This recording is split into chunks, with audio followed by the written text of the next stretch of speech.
Have you ever stopped to think about what happens to a referee once the match is over? When the stadium empties and the cameras are switched off, all that's left is silence, a heavy, suffocating silence. But it doesn't always last long. Sometimes, it's broken by threats, abuse, and hateful messages. Referees aren't just judges of the game, they're targets. Targets of furious fans, outraged players, and unbearable pressure. The price of a wrong decision could be the end of a career, and in some cases, even the end of a life. Today, you're going to discover the harsh psychological reality faced by referees, the burden of carrying an entire match on their shoulders, the constant fear of making mistakes, the online lynching that destroys reputations, and the emotional exhaustion that pushes many to the edge. And in the end, a question few dare to face: when the weight becomes unbearable, how much more can a referee take?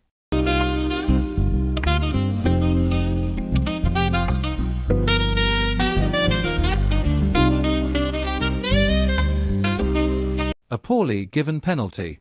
An offside ignored. A controversial red card. One mistake. Just one.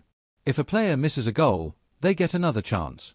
If a manager makes the wrong substitution, there's always the next game. But for a referee, a single mistake can mean the end of their credibility, forever. Football doesn't forgive. Fans don't forget. There are referees who've been demoted because of one mistake in a decisive match.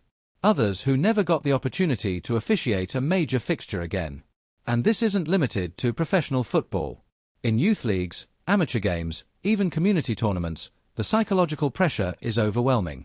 So, the question is, how can anyone cope with that emotional burden day after day?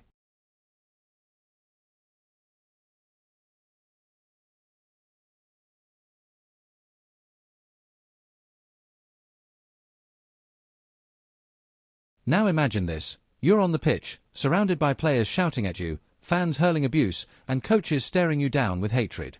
You have mere seconds to make a decision that could change everything. The fear of making a mistake can be paralyzing. It leads referees to doubt themselves. Some step onto the pitch with pounding hearts and cold sweats. The anxiety before a match can be so intense that many suffer sleepless nights beforehand. The result? Hesitant, insecure referees. And ironically, the fear of making a mistake increases the chances of making one. It becomes a vicious and destructive cycle. Many referees say they experience intense anxiety before every match. They know that, regardless of the decision they make, someone will always be dissatisfied. That psychological pressure follows them not only on the pitch but also into their personal lives. And when a mistake does happen, the consequences go far beyond the game. The media pressure, the insults on social media, and even criticism from their own federation cause referees to carry the guilt for a long time. Some develop such fear that they start avoiding critical calls, hoping VAR or assistants will take responsibility instead. In the end, refereeing becomes a burden. And what was once a passion for football turns into a genuine nightmare.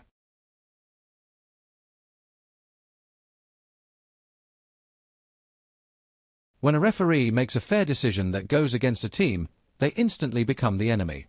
Impartiality in football is often not respected, it's despised. If a ref awards a penalty against the home team, they're a thief. If they show a red card to a fan-favorite player, they're accused of being bought. If they follow the rulebook to the letter, they're seen as heartless robots. No matter what they do, they'll always be hated by someone. And worse still, many fans can't separate the referee on the pitch from the person off it.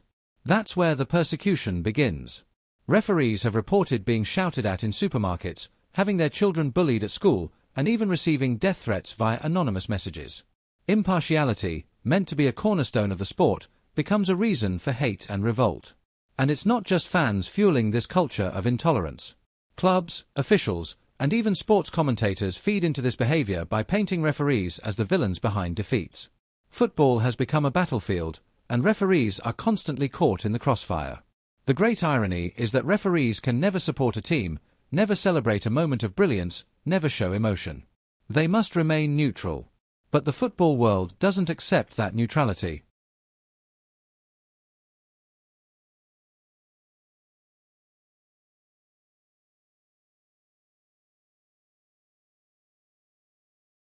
Before the internet, referees were criticized in stadiums and during post-match discussions.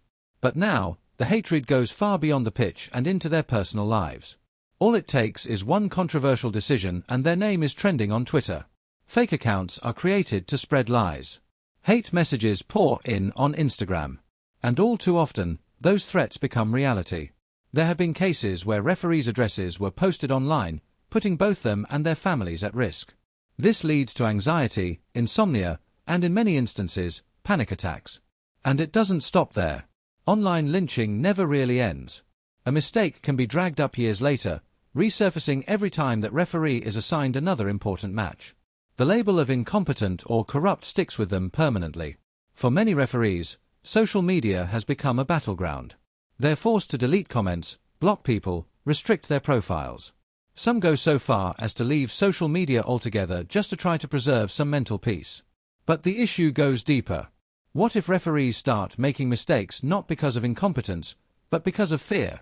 Many now step onto the pitch terrified of what might happen after the match, trying to be perfect to avoid further attacks. But in football, perfection doesn't exist. And the more they try to please, the more they become targets.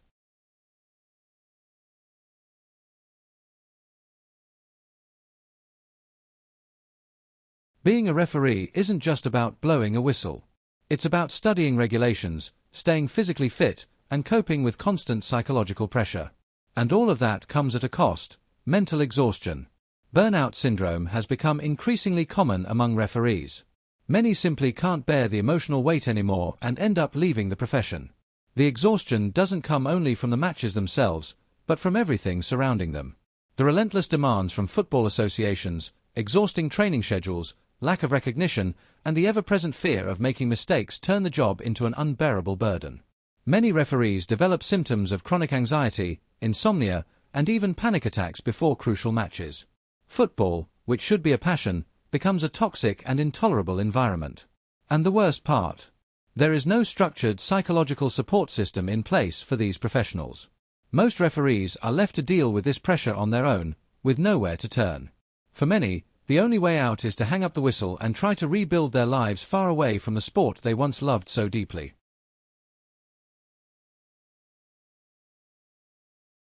The hatred towards referees has crossed all limits. In lower league matches, it's common for referees to be assaulted by players and fans. There have been cases of referees being beaten, hospitalized, and even killed. The most terrifying part? Many of these attacks happen in front of hundreds of people, and no one steps in. There are videos circulating online showing referees being chased across the pitch, surrounded by furious players and fans invading the field to attack them. What should be a sport turns into a full-blown war zone. In amateur and youth leagues, where security is nearly non-existent, the violence is even more brutal. Referees are attacked simply because a team disagreed with a decision. Many quit the profession after being assaulted, traumatized by the fear of ever returning to a football pitch. And don't think this only happens in small matches. Even in major international competitions, referees have been followed and threatened, sometimes needing police escorts to safely leave the stadium. The message is loud and clear: in football, those who make the decisions are always at risk. But the big question remains: how long will this be normalized? How long will referees have to risk their physical safety just for doing their job?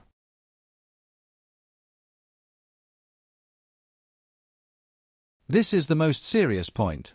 Many referees simply can't take it anymore. The pressure, the constant hatred, the isolation, it all leads to the worst possible outcome.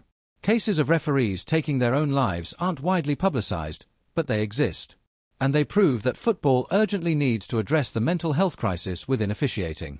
One of the most striking cases was that of German referee Babak Rafati, who attempted suicide in 2011, just hours before officiating a Bundesliga match. He was found in his hotel room after years of struggling with the pressure of the sport and severe depression. Thankfully, he survived, and today he speaks openly about the importance of mental health for referees.